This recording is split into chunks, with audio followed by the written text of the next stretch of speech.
Thank you very much.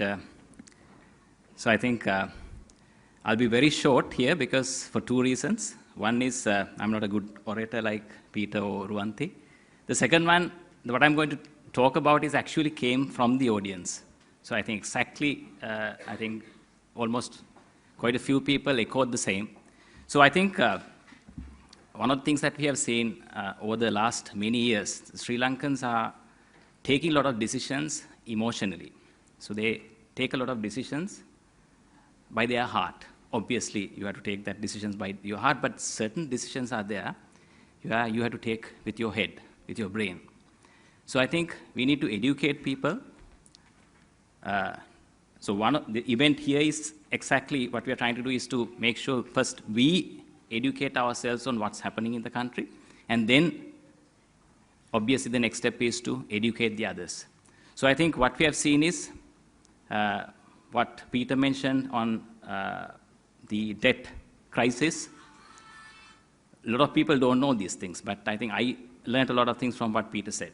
So likewise, we need to, obviously not the same language, but maybe we have to transform that or transfer that knowledge or disseminate that knowledge in a different way where we can speak to the masses.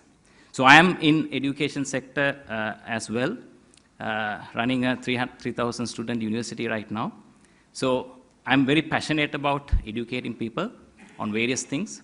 So I think what we think is, as it came from you, there's a lot of things that we need to educate people because we, coming from the IT background, we are very data driven, and then, but it's not about just data, but it has to portray in a way that the people would understand. So that's why we partnered with the artist, the People's Movement for Artists, because they have the expertise in communicating in a much better way.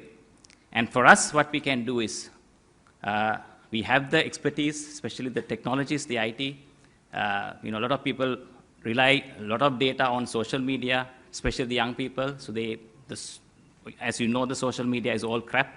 And people take decisions based on what they see.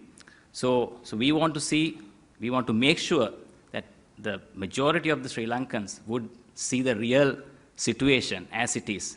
And so I think as a community of technologists, I think we have a responsibility, not just few people.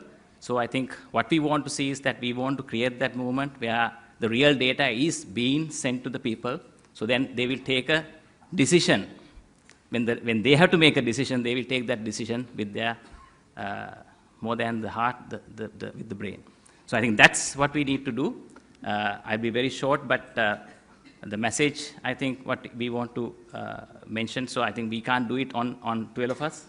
We need more people support for that. So that's one of the key things that we are trying to do, to promote and, of course, envisage a better Sri Lanka for all of us. Thank you very much.